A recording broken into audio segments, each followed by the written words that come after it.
하나님 말씀 보시겠습니다. 하나님 말씀은 여호수아 24장 15절 천천히 같이 봉독하시겠습니다.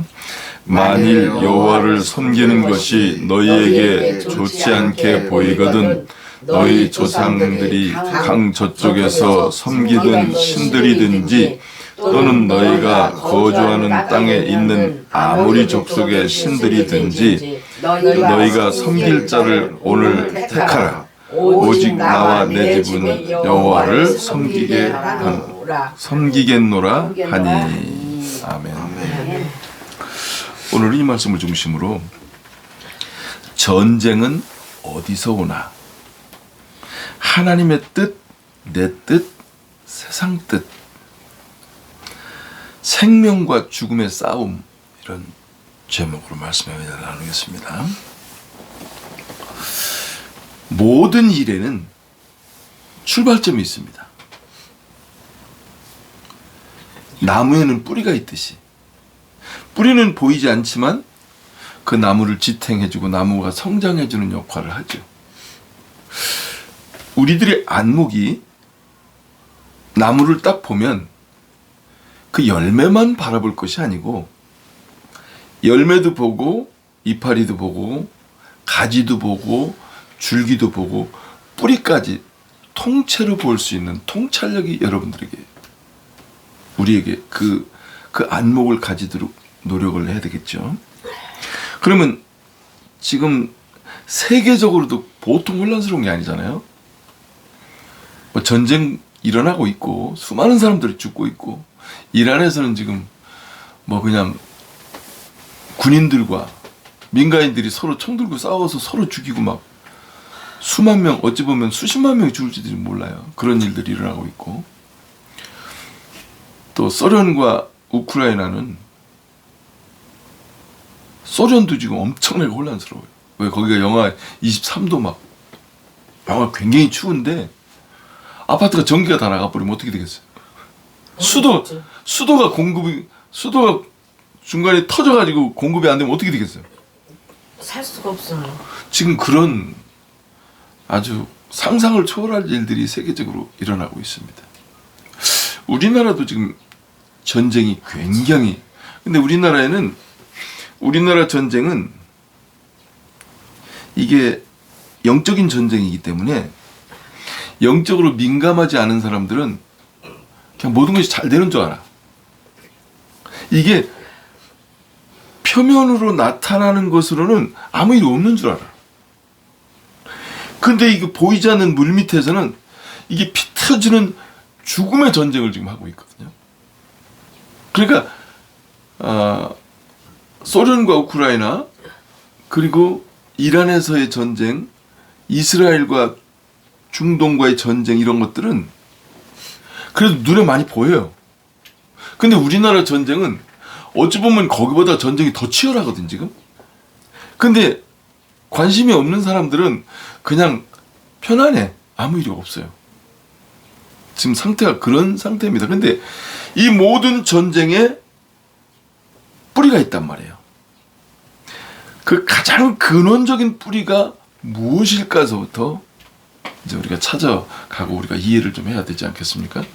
그러면 오늘 여호수아가 이게 이제 가나안 땅을 들어가고 난 뒤에 왜냐하면 이방인들도 여기 합류를 했고 중간에 이동하는 40년 광야 기간 동안에 그 이동하면서 그 지역에 살던 사람들도 이게 신을 섬기는 사람도 합류도 하고 막 이랬잖아요. 그러다 보니까 이게 혼란스러운 거야. 그래서 여호수아가 이제 결정을 해라 하고 이제 하는 말이거든요. 만일 여호와를 섬기는 것이 너희에게 좋지 않게 보이거든. 그러니까 여호와 하나님을 섬길 거냐 다른 신들을 섬길 거냐라는 것을 결정하라는 거예요. 이 모든 것의 출발점은 여기서부터 시작됩니다. 예? 그러니까 이 세상은 여러분들이 이제 이 세 가지를 구분하셔야 돼. 사람은 어떻게 구성되어 있다고요? 예? 영, 혼, 육. 그러면 출발은 어디서부터 출발이야? 뭔가 태어나면서. 그러니까 육이 먼저지. 인간은 육이 먼저란 말이에요. 그러면 육이 먼저 태어났기 때문에 무슨 영향을 가장 많이 받겠어요? 보이는 세상. 육이 먼저 있기 때문에 입맛, 소리, 가시 찔리면 아픈 거. 세상. 그러니까 이 육체의 욕구에 대한 영향을 가장 많이 받아요. 그럼 육체의 욕구는 뭐예요? 육체의 욕구가 뭐예요? 먹는 거. 네. 숨 쉬는 거, 물, 음식 이런 거예요. 그래서 이 세상은 그게 경제의 바닥이야. 그게 기초란 말이에요. 피라미드로 따진다면 영, 혼, 육 그러면 이 신앙 종교 생활하는 사람들은 이 육을 무시하고 혼을 무시하고 영에만 너무 치우치는 경우가 있어요. 그런 건 좀 조심하셔야만 합니다. 왜냐하면 이 세상에 사는 날 동안에는 숨쉬고 사는 날 동안에는 그 맨 바닥을 이루고 있는 육체의 욕구와 욕망을 무시하면 안 돼요. 예? 이것이 기초가 돼줘야 된다고 언제든지. 왜? 숨 쉬어야 살잖아요. 물 먹고 음식 먹어야 살잖아요. 그게 이 세상을 돌아가는 경제의 가장 바닥을 이루고 있는 거예요. 이걸 무시하게 되면 나라도 망하고 가정도 망합니다. 그러면 두 번째로 혼이잖아요. 혼. 혼. 그러면 두 번째로 큰 시장이 혼의 시장이에요. 혼. 그러면 혼은 뭐를 먹고 살아요? 정보. 지식과 정보를 먹고 산다. 그러니까 이게 우리가 유치원에 가서 애들 돈 내고 유치원에 애들 보내잖아요. 태권도 체육관에 보내고 뭐 학원에 보내고 국민학교, 중학교, 고등학교, 대학교 보내서 뭐 박사 받고 이런 모든 거 있잖아요. 그 시장이 두 번째 혼의 시장이 이 세상을 지배하고 있는 모든 경제가 돌아가고 있는 이 혈관과 같은 역할을 하고 있단 말이에요. 세 번째가 이제 종교적 이제 시장인데 우리는 지금 예수를 믿기 때문에 지금 여호수아가 나와 내 집은 여호와를 섬기겠노라고 결정을 하고 고백하고 그 하나님 편에 선 자들이잖아요. 우리는. 그러니까 종교에 관한 한 우리는 여호와 예수님을 믿고 여호와를 섬기겠다고 결정한 사람들이에요. 근데 이거는 타협할 수가 없어. 다른 종교와 이건 타협할 수가 없잖아요. 여러분들이 아마 부처님이 더 좋아 보이면은 절에 가야 되는 거. 뭐 교회 다녀봤더니 뭐 별 볼 일 없더만. 나는 뭐 거기 가니까 나무로다가 뭐 십자가 하나 만들어 놓고 뭐 믿으라고 하는데 뭐 보이는 게 없어서 나 믿을 게 없어. 근데 그 절에 갔더니 뭐 부처님이 아주 여유 있어 보이시고 아주 괜찮아 보이시더라고. 난 절이 난 맞아. 한다면 그쪽으로 갈 수밖에 없는 거예요. 그래서 육체적인 것과 혼에 관련된 것은 여러분들이 다른 사람과 소통하는 데 있어서 여기에서 차별을 두면 안 돼. 예? 육체적 먹고 마시고 숨 쉬고 뭐 커피 마시고 뭐 과일 먹고 이런 거 농사 짓고 뭐 이런 고기 잡고 이런 모든 것에 대해서는 종교를 갖고 여기다 개입하면 안 돼.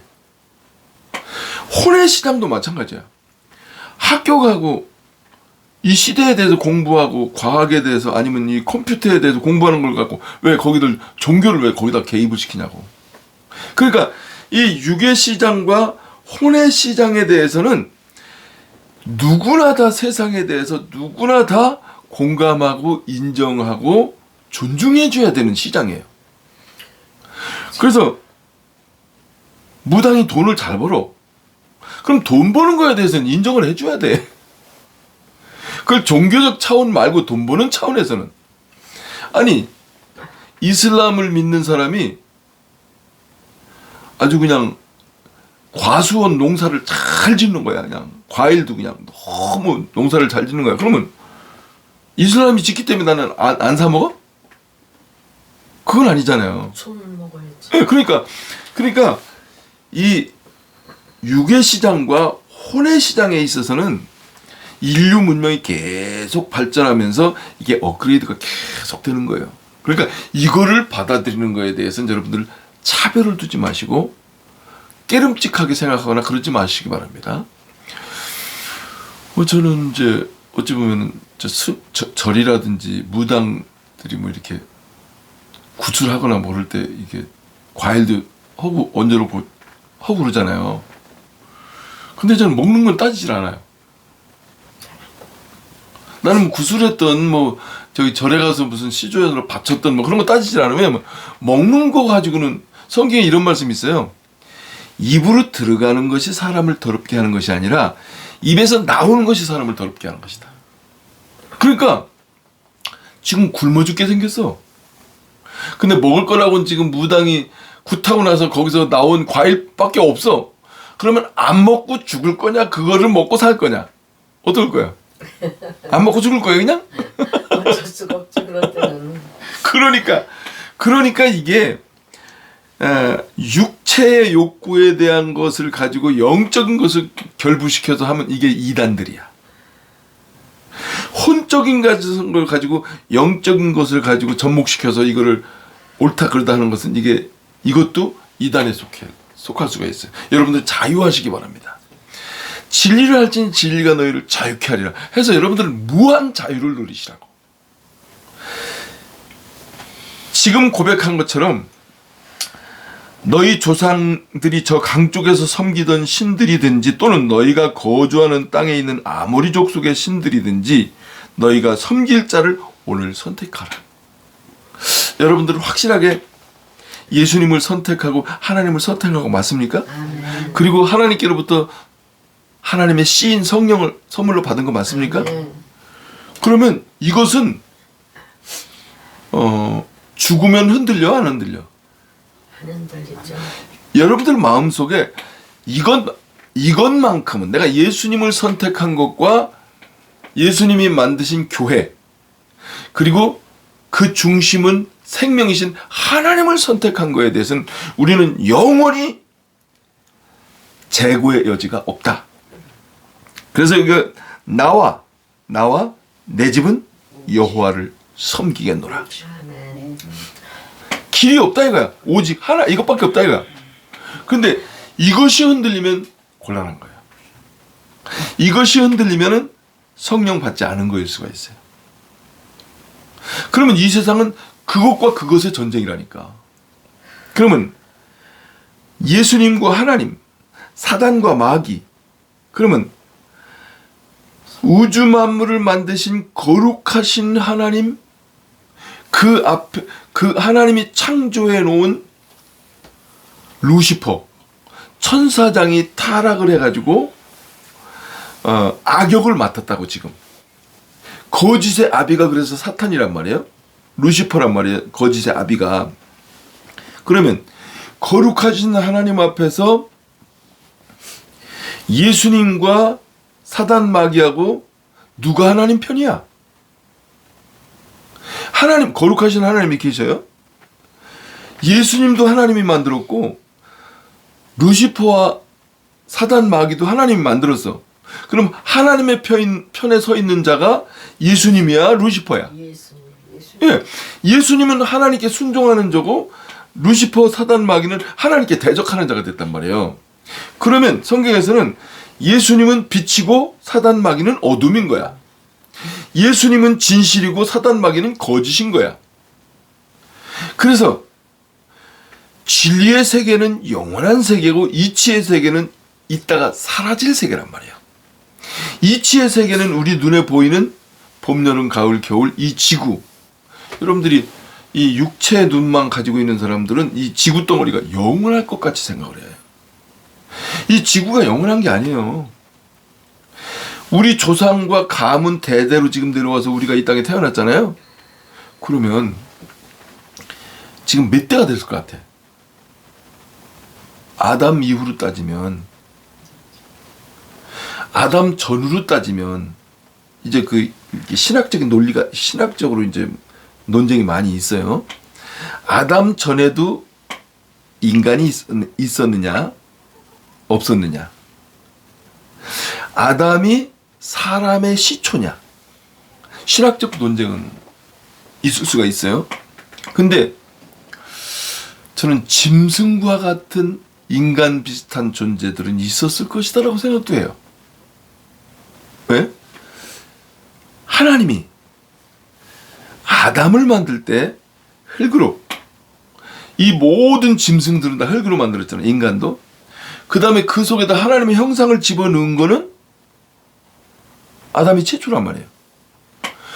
하나님의 형상을 집어넣은 것은 하나님이 최초란 말이에요. 아담이 최초지. 그 다음에 그 코에다 생명의 기운을 후 불어넣었어.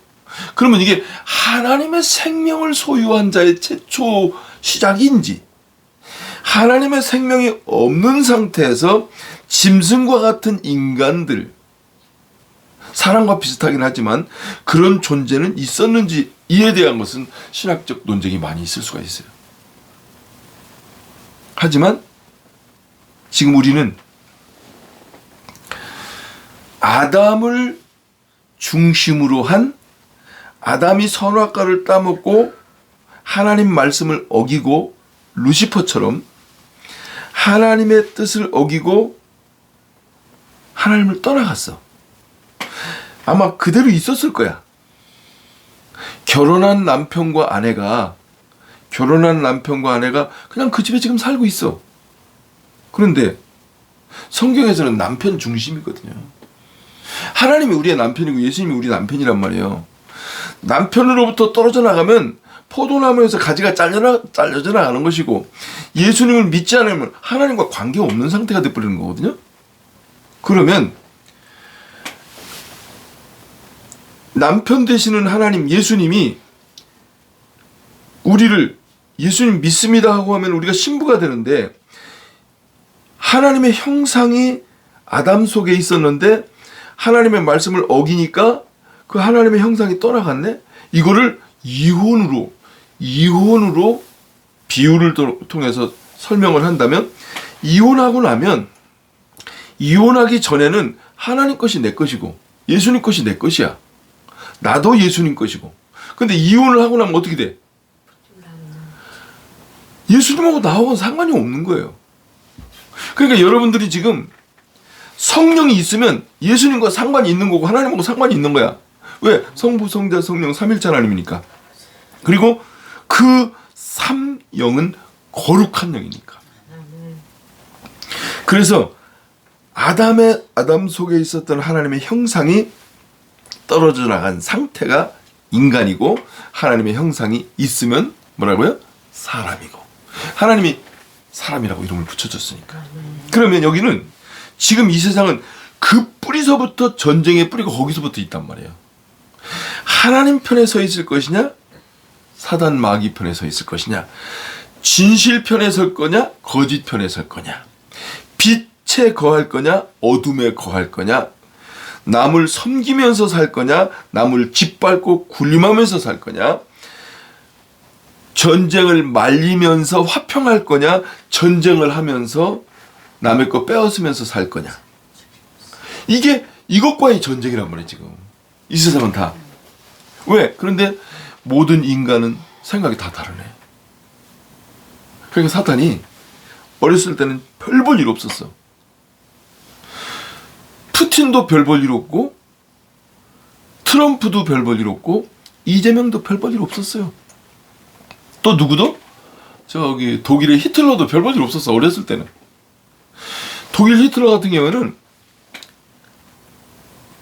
자기 어머니가 유대인들 남자한테 뭐 학대를 받았다든지 그 유대인들에 대한 반감이 어렸을 때 상당히 심했었는가 봐요. 그때는 힘든 시기였었으니까. 그래서 유대인들을 죽이려고 하는 영적인 사단의 그 생각이 히틀러 속에 들어간 거지.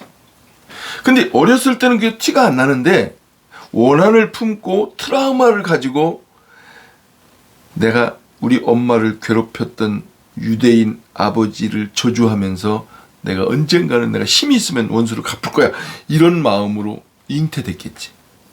근데 막상 히틀러가 독일을 휘어잡고 힘이 주어지니까 유대인들을 학살하기 시작했잖아요. 마찬가지야.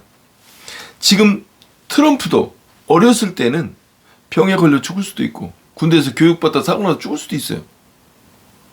근데 지금의 트럼프가 된 거고 소련의 푸틴도 마찬가지야. 중국의 시진핑도 마찬가지지. 우리도 마찬가지야. 예수님도 응애하고 태어나셨을 때 예수님을 죽이려고 모세가 태어났을 때도 마찬가지고 예수님 태어났을 때도 마찬가지고 그 나이에 앞뒤로 싹 다 죽였잖아요. 남자들을. 이런 혼란 속에 80억 인구가 각자 다른 생각을 가지고 있는 이 가운데는 빛과 어둠의 전쟁이 끊임없이 일어나고 있는데 우리나라는 특히 눈에 보이진 않지만 배후에서 양의 탈을 쓴 이리들이 세금 내 돈 아니니까 대기업들 목줄을 잡아서 돈을 뜯어내고 국민들한테 떡값을 막 나눠주니까 이 수준이 낮은 국민들은 거짓의 미혹에 사로잡힌 국민들은 잘한다 이거야. 돈 주니까 우리 대통령 잘한다 이거야. 근데 또 유튜브에 나온 걸 봤는데 그게 사실이겠지. 어느 제지공장이야. 제지공장. 제지공장이 뭐예요? 종이 만드는 공장. 그래서 뭐 책도 만들고 뭐 이렇게 두루마리 신문이라든지 성경책이라든지 모든 그러니까 나무를 가지고 종이를 만드는 모든 것을 다 제지라고 말해요. 제지 공장을 펄프 제지 공장을 운영했던 대대를 운영했던 그 사장님이 무슨 결정을 했느냐면 이 노조가 지금 경쟁이 하도 치열하고 중국에서 막 싼 것도 막 넘어오니까 이 공장 유지하기가 너무 힘들거든요. 근데 노조에서 인건비 올려달라고요. 지금 봉급 너무 적다 이거야. 더 올려달라고요. 그래야 저 회사에서 우리 좀 뭐 보너스도 더 내놓으라 이거야. 그래서 이 회사에서 지금 너무 힘드니까 좀 요구하는 대로 다 올려주지 못하고 조금 올려드릴 수 있습니다. 이렇게 이제 타협을 하다가 우리나라 이제 강성 노조들이 너무 심하게 나오잖아요.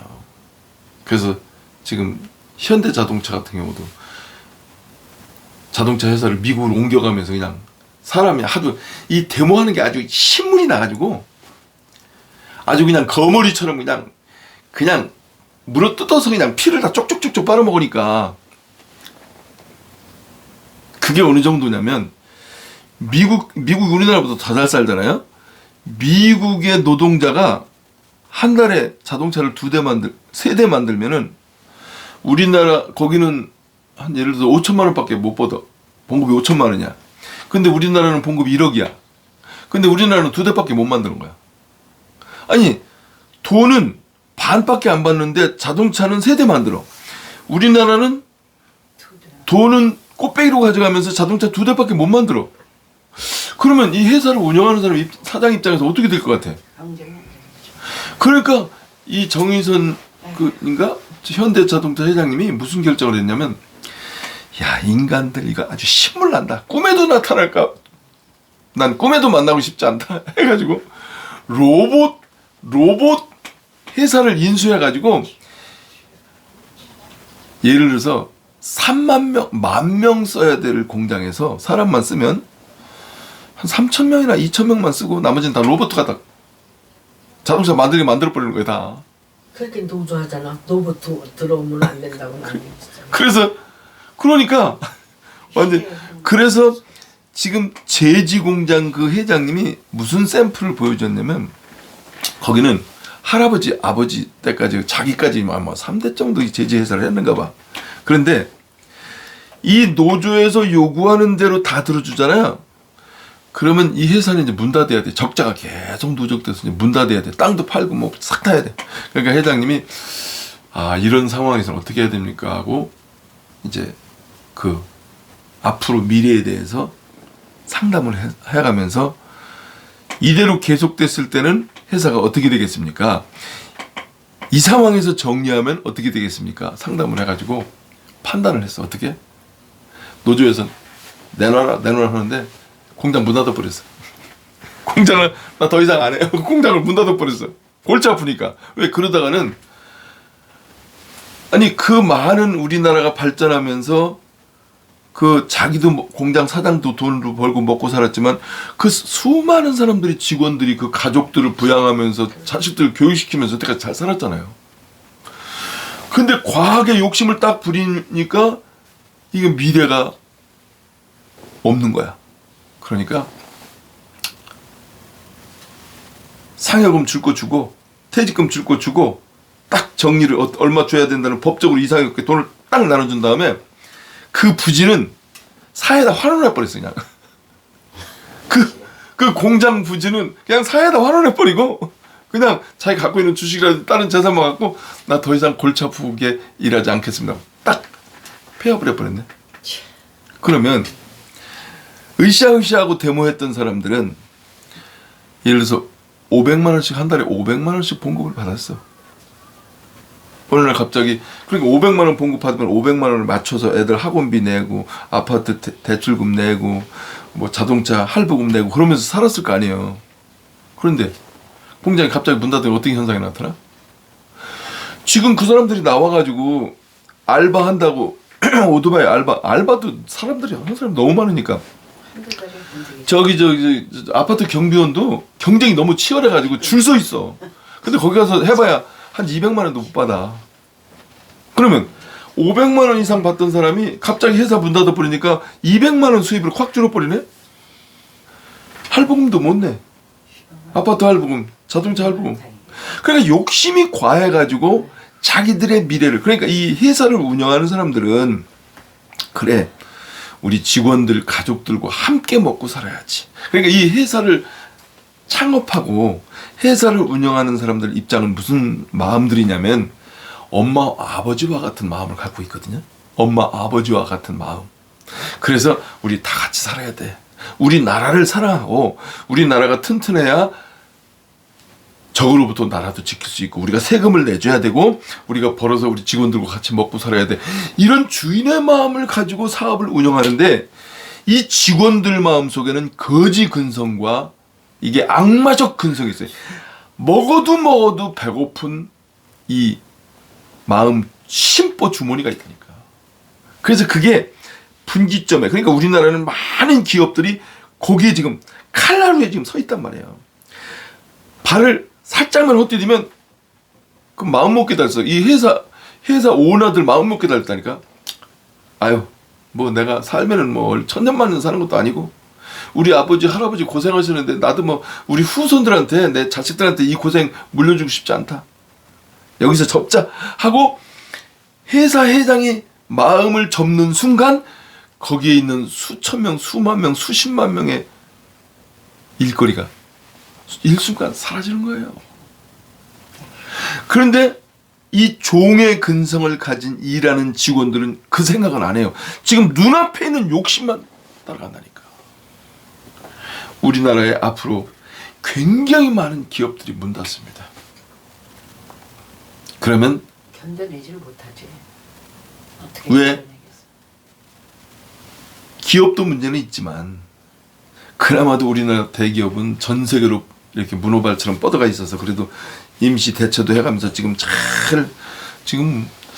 아마 우리나라 대기업의 이 회장들은 1대, 2대, 3대 지금 대부분 다 3대들이 운영하고 있거든요. 1대, 2대. 1대는 박정희 대통령과 함께 나라를 건국했던, 2대는 전두환 대통령과 함께 뭐 지금 좀 해놨던, 3대는 지금 윤석열 대통령과 이렇게 해왔던 이 시대를 거치면서 공산주의 사상을 가진 민주당과 이재명 정권이 들어서게 되면 이제 기업인들이 포기하는 경우가 많습니다. 나 이제 더 이상 기업 운영 안 해. 그리고 다른 나라로 이사가 버린다고. 자유민주주의 국가로. 그러니까 나라를 망하는 거지. 그러니까 공산주의 사회주의자들이 정권을 잡으면 나라는 망하는 거예요. 거지 나라 되는 거예요. 그리고 종교적인 지도자가 생기잖아요. 그럼 이슬람 같은 종교가 국가를 장악해 버리잖아요. 그러면 이란처럼 아주 거지 나라 만드는 거예요. 근데 전 세계적으로 기독교 국가, 기독교 사상을 가진 사람들이 국가를 운영하잖아요. 민주주의 국가가 돼갖고 세계적으로 잘 나가는 국가를 만드는 거지. 그 모든 것 속에 뿌리는 이 육과 혼과 영적인 전쟁에서 결정나는 거예요. 여러분들 지금 이 동네에도 마찬가지예요. 이 동네에도 지금 영적인 전쟁이 아주 치열합니다. 그런데 우리가 볼 때 이걸 조심하셔야 돼요. 거짓 선지자는 어떻게 온다고요? 양의 탈을 쓰고 와요. 거짓 선지자는 양의 탈을 쓰고 나 당신들을 위해서 봉사해. 나 정직한 사람이야. 다 뭐든지 시켜주십시오. 하고 와. 그런데 결론은 이간질해서 동네도 쫙 갈라놔. 그 다음에 그 사이에서 이권을 챙겨. 이 동네도 마찬가지고 나라도 마찬가지고 세계도 마찬가지야. 그거는 우리가 이 땅에 태어나기 전에도 그랬고 지금도 그렇고 앞으로도 그래. 선과 그러면 모든 인간은 이 세 가지밖에 없어요. 하나님의 뜻, 세상 뜻. 예? 하나님의 뜻, 세상 뜻. 그 중간에 누가 있어요? 나가 있어요. 내 뜻이 있어. 내가 사라질 세상 뜻에 손을 들어줄 거냐? 영원히 존재하는 하나님 뜻에 손을 들어줄 거냐? 내 무게중심이 세상에다가 양다리를 걸치고 그래서 성경에서는 네가 뜨겁든지 차든지 둘 중에 하나 해라. 에?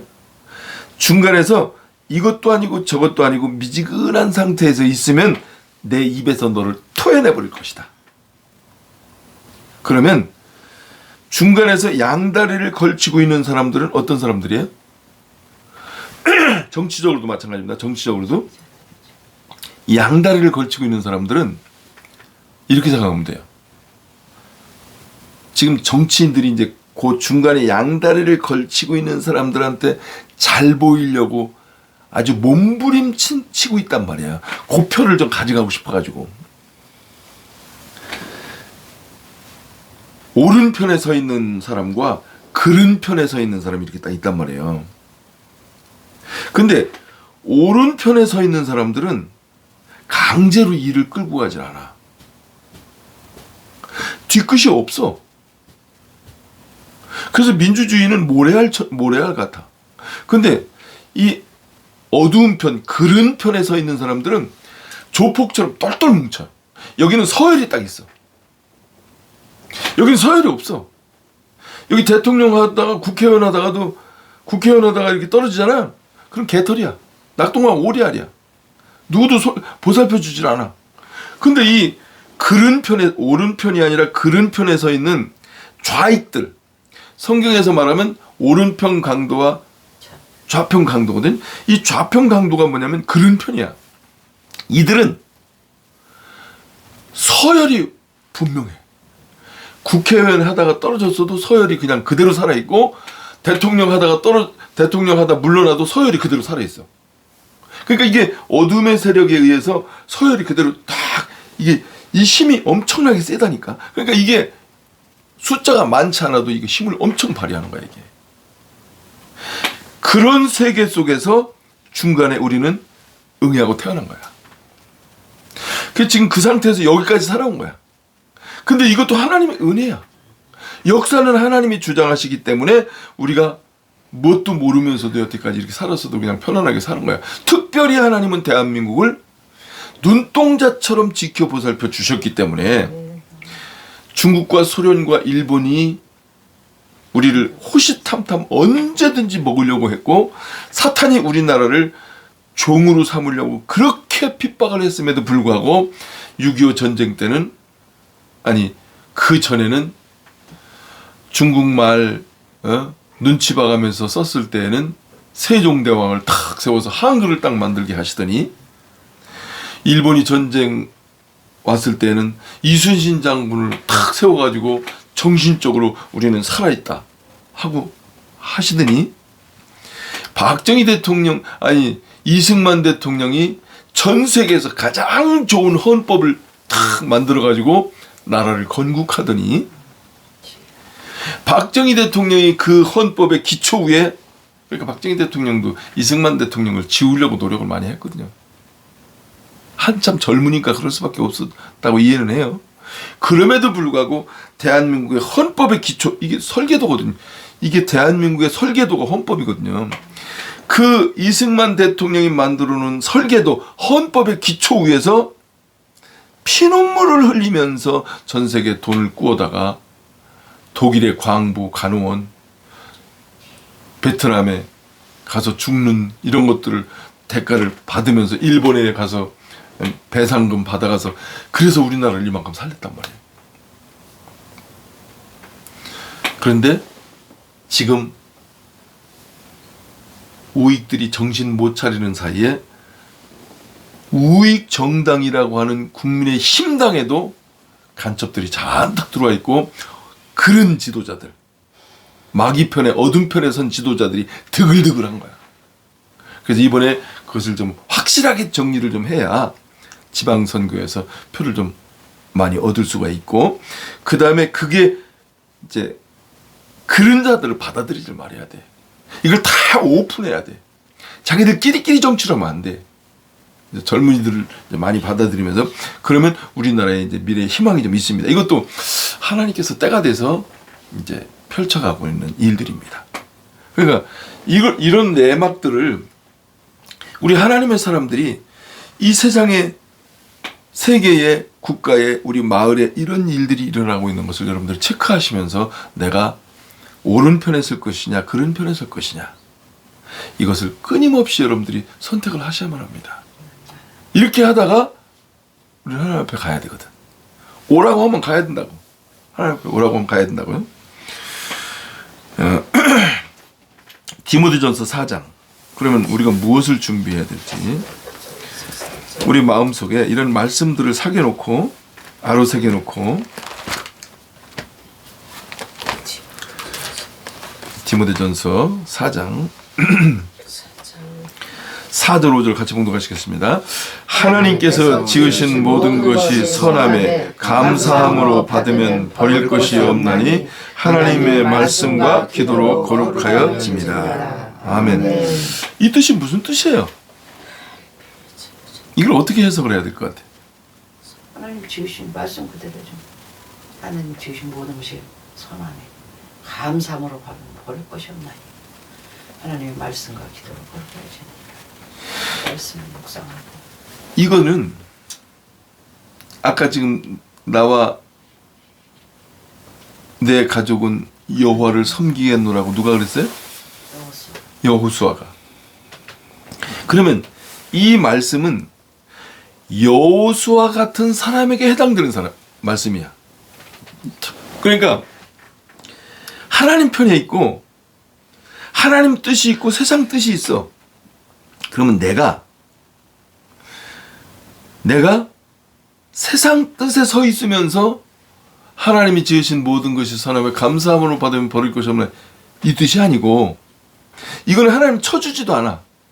내가 하나님과 세상 사이에서 내가 뜨겁지도 않고 차지도 않고 갈등하는 것이 아니라 나는 하나님 편이야.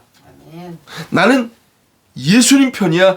분명히 한 상태에서 하나님 편에서 딱 선 상태에서 이 말씀이 고백되어질 때 이 말씀을 아멘으로 받아들일 때 하나님께서 이렇게 만들어 주신다는 뜻이야. 아멘. 근데 내가 어정쩡하게 뭐 이것도 아니고 저것도 아니고 늘 이런 곳에서 마음의 위로만 받으시면서 그래서 뭐 하나님이 지으신 모든 것이 선하니까 나한테는 잘해 주실 거야.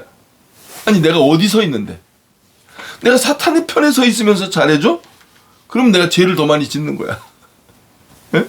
하나님은 거기에다 응답을 해 주실 수가 없어. 여러분들은 분명히 하나님 편에 서 계시기 바랍니다. 아멘. 어떻게? 손해가 나더라도. 그럼 이 뜻이 무슨 뜻이냐면 내가 하나님 편에 서 있단 말이에요. 그런데 내가 사업을 실패를 했어. 그러면 이때 원망하라는 뜻이야? 감사하라는 뜻이야? 감사라는 뜻이죠.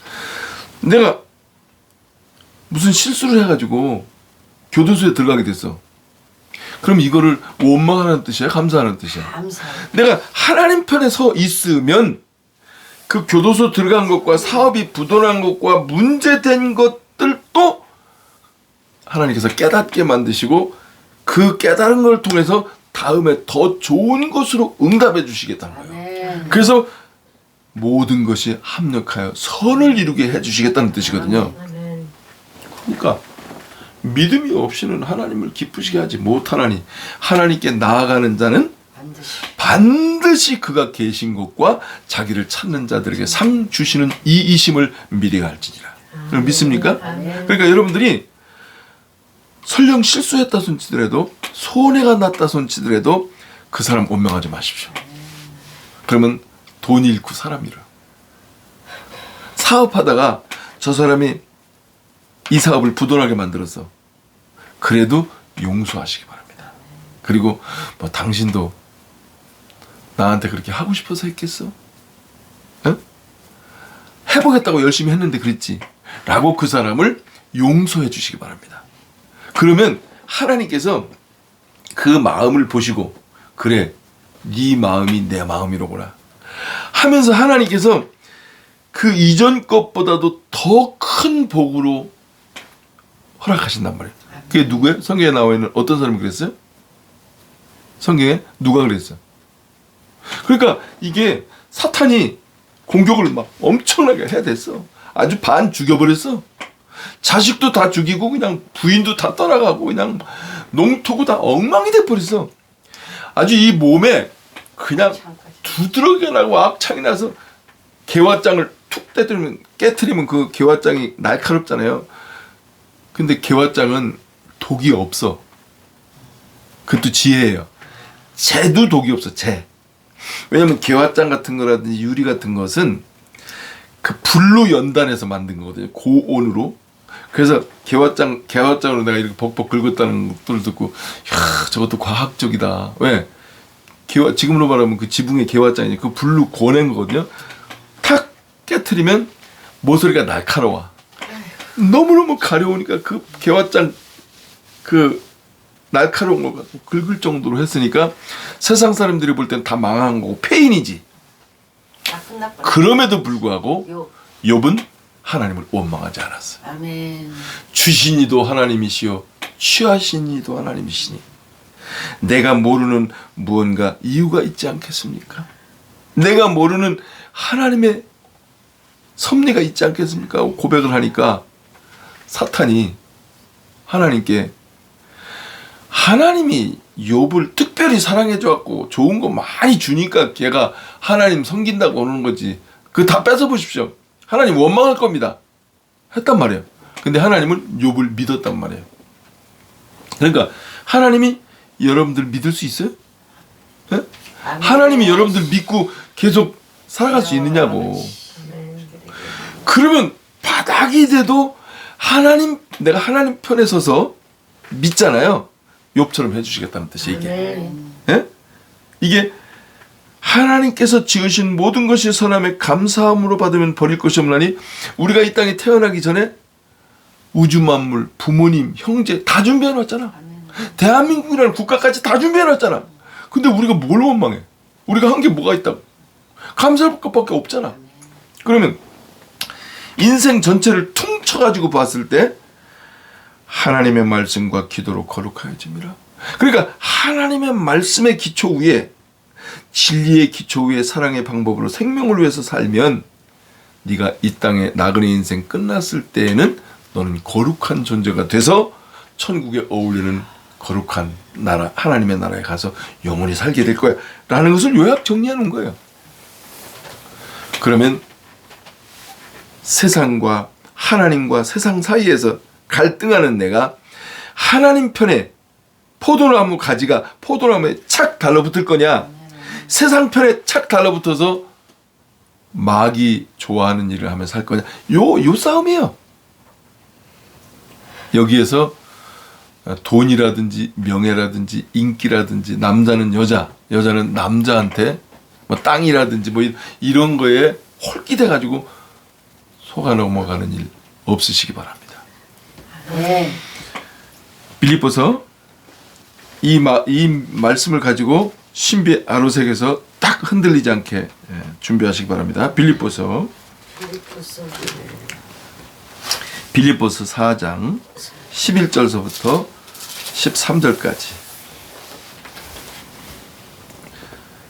4장 11절서부터 13절까지 같이 천천히 봉독하시겠습니다. 내가 궁핍함으로 말하는 것이 아니니라. 어떠한 형편에든지 나는 자족하기를 배웠노니 나는 비천에 처할 줄도 알고 풍부에 처할 줄도 알아. 모든 일 곧 배부름과 배고픔과 궁과 궁핍에 처할 줄도 아는 일체 비결을 배웠노라. 내게 능력 주시는 자 안에서 내가 모든 것을 할 수 있느니라. 아멘. 참 나는 내가 원해서 그런 건 아닌데 내가 계획을 세워서 그렇게 사는 건 아니야. 근데 군대 가서 사고 나고 나서 내가 교도소 생활도 해봤잖아요. 교도소 생활도 해보고 교도소 안 가본 사람도 교도소 모르잖아. 교도소 생활도 해보고 또 이제 내가 운동을 했기 때문에 난 한 끼만 굶어도 난 밥 좀 굶으면 죽는 줄 알아. 에? 하루 밥을 굶는다? 상상도 못해. 왜? 운동하는 사람들은 근육을 많이 쓰기 때문에 음식을 많이 먹고 돌아서면 배고파.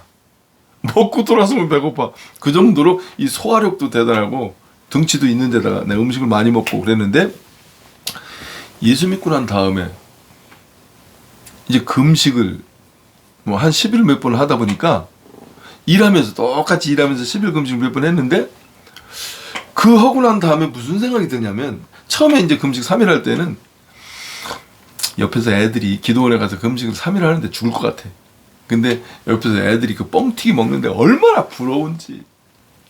아주 어린애들이 뻥튀기 먹고 과자 먹는 게 너무너무 부러운 거야 그냥.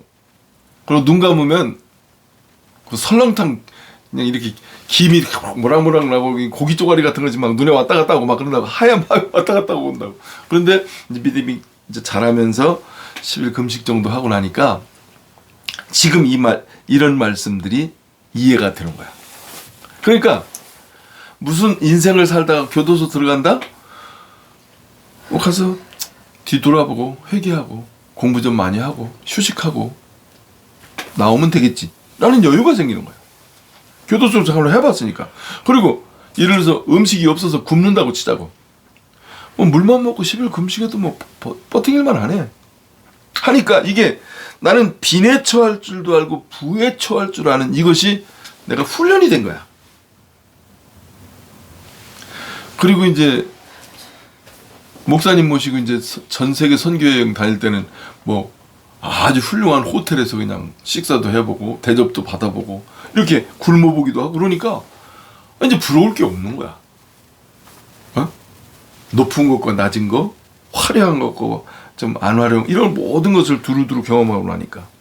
그래서 여러분들이 이제 무슨 준비를 해야 되냐면 여러분들이 가난해도 먹을 것이 없어도 추워도 일이 많아도 일이 없어도 다른 사람이 나를 욕해도 다른 사람이 나를 칭찬해도 이런 그 어떠한 상황에서도 하나님 안에서 내가 하나님 편에 서 있는 존재로 주님만 바라보고 흔들리지 않고 인생을 살아갈 수 있을 수 있도록. 그럼 여러분들이 무슨 기도 중에서 유튜브에 나온 그거에 내가 은혜가 돼서 그러는데 여러분들 기도는 어떻게 기도를 해야 될 것 같아요? 기도가 제일 좋은 기도가 뭘 것 같아요? 성우님 제일 좋은 기도가 뭘 것 같아요? 어떤 기도가 제일 좋을 것 같아요? 감사 기도죠. 감사 기도? 그 감장사한테 감사 기도는 그럼 좋은 기도가 뭘 것 같아? 첫째가 감사죠. 감사?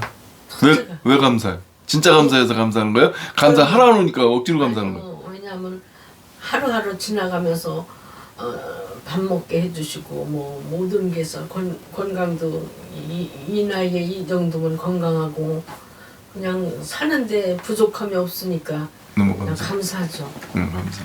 누구한테 감사해요? 하나님. 루시퍼한테 감사하는 거네. 아니면 부처님한테 감사한다든지 뭐 그런 건 아니. 예수님. 가장 좋은 기도가 뭘 것 같아? 하나님 말씀 듣는 거죠. 말씀 듣는. 내 고백하기 이전에 시험아 들으라. 주님의 말씀을 들어야 되는 거야. 내 주정의를 내려놓고 먼저 주님 말씀을 듣고 그 말씀 보면 무엇인지 너희가 듣고 배운 것을 행함으로 옮기라는 것 같이 먼저 주님의 뜻을 알아야 되는 거야. 들을 준비해야 되는 거야. 어느 권사님이 입신을 해서 예수님을 만났대요. 근데 지금 한국 교회가 많이 문을 닫고 십자가의 불이 꺼져가고 있다고. 그런데 아주 소형 교회들이 그래도 사랑이 있고 살아있다고 그런 간증을 하면서 예수님이 이런 기도를 가르쳐 주시더래요. 저도 그 공감을 합니다. 무슨 기도냐면 세 가지 기도인데 세 가지 기도.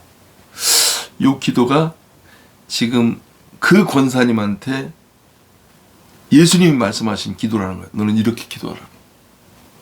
지금 이 기도가 교회에서 없어졌다 이거야.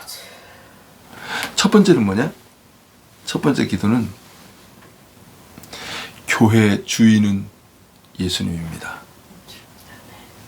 교회 주인은 주님이 주인이십니다라는 고백이에요. 제가 이것을 깨닫고 교회 이름을 바꾼 거예요. 엘 내교라고. 엘은 하나님이잖아요. 예수님이 교회를 만드신 분이 예수님이 만드신 거거든요. 그러니까 교회 창업자가 예수님이에요. 곧 하나님이시니까. 네. 그 예수님이 뭐라고 말씀하셨어요? 시몬한테 너희들은 나를 뭐라고 하느냐 질문하니까 시몬이 주는 그리스도시요 살아계신 하나님의 아들이시니이다. 예수님께서 그 말을 받고 바요나 시몬아 네가 복이 있도다.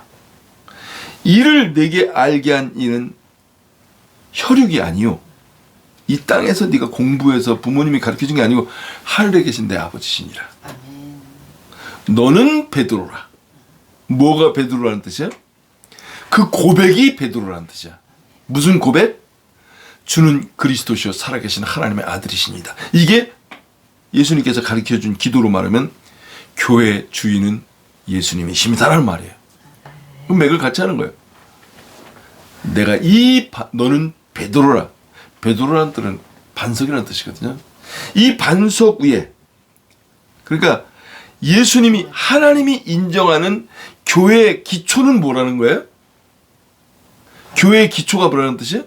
주는 그리스도시요 살아계신 하나님의 아들이시니다. 이게 이 고백이 없으면 가짜 교회라는 거예요. 이 고백이 없는 교회는 하나님이 인정하지 않는 교회라는 뜻이에요. 꼭 기억하시기 바랍니다. 주는 그리스도시요. 하나님께서 기름 부으셔가지고 예수님 한 분을 통해서 일을 하시고 어린 양이시라 이 뜻이에요. 살아계신 지금 현재 우주 만물을 창조하시고 거룩하신 살아계신 하나님의 아들이십니다. 아들은 한 분밖에 없어. 교회 주인이십니다. 내 뜻은 내려놓습니다. 주님 뜻대로 하시옵소서. 요게 예수님께서 가르쳐주신 기도의 세 가지랍니다. 여러분들 꼭 기억하십시오. 교회 주인이 목사가 아니에요. 장로가 아니에요. 장로가 헌금을 많이 내고 뭐 건물 건축을 하는데 뭐 돈을 많이 내서 건축. 교회는 그 예배당을 주인으로 여기는 자들은 다 사탄들이 하는 짓이에요. 예배당은 가정일 수도 있고 창고일 수도 있고 들판일 수도 있고 어디 쓰든지 예수님의 이름으로 두세 사람이 모인 곳에 예배 드리는 장소는 다 예배당이에요. 예? 산에 가서 예배 드려도 그 예배당이 되는 거예요. 그 자리가. 그러니까 여러분들은 첫 번째로 교회 주인은 예수님이시다. 그래서 예수님 교회에 가는데 사람들이 차별한다. 그리고 자리도 누가 맡아놨다. 여기는 장로석 자리, 여기는 장로님 자리다, 여기는 목사님 자리다, 여기는 누구도 앉으면 안 된다. 이거 다 이게 웃기는 얘기야, 이게. 먼저 오는 사람 순서대로 그냥 자기 앉고 싶은 곳에 그냥 자연스럽게 앉아야 되는 거예요, 교회는. 왜? 주인이 예수님이니까. 근데 이 자리를 맡아놨다는 얘기는 무슨 얘기야? 그게 목사나 그 장로들이 이거 내 거라는 뜻이야. 내가 여기서 그게 서열이 만들어졌다는 뜻이거든요. 물론 성가대석과 이런 것들은 구분하지만 이제 그런 것들이 조심해야 돼요. 그 다음에 내 뜻을 내려놓는 이게 여러분들이 예배 드리러 올 때는 내 뜻을 고집하려고 오는 게 아니에요. 내 뜻을 내려놓고 영원히 변하지 않는 진리 하나님의 말씀 우리가 응애하고 태어나서 죽을 때까지 죽고 난 뒤엔 하나님 앞에 가야 하잖아요. 하나님 앞에 가서 이 세상을 보면 다 뭐라고요? 어렸을 때 딱지치기 구슬치기 고무줄놀이 하는 거 똑같다니까. 그럼 하나님 뜻대로 사는 것만 남는다니까. 내 뜻대로 사는 건 하나도 안 남는다니까. 그래서 내 뜻을 내려놓고 영원히 변하지 않는 하나님의 뜻 뭐라고요? 진리의 기초 위에 사랑의 방법으로 생명을 위해서 그렇게 사는 것만 남는 거예요. 주의 뜻대로 하시옵소서. 이 세 기도를 잊어버리지 마시기 바랍니다. 그래서 하나님이 주시는 능력 안에서 내가 준비해야 될 게 있고 세상은 우리가 태어나기 전에도 이대로 있었고 지금도 그대로 있고 우리가 세상을 떠나고 난 다음에도 세상은 그대로 있다는 것을 잊지 마시고 세상을 원망하거나 세상을 너무 내가 뭐 내 뜻대로 고치려고 하거나 그런 거 하지 마시고 늘 하나님께로 시선을 향하면서 신앙생활 하시기 바랍니다. 아멘. 이게 2월 첫 주인데 이 성찬주의를 맞이해서 여러분들이 그렇게 올 1년을 그런 마음의 준비를 단단히 하고 무장을 한 다음에 1년을 쭉 살아내시면 아마 12월 말 정도 가면 정말 보람있고 열매가 풍성한 한 해가 되지 않겠나 생각이 듭니다. 기도하시겠습니다.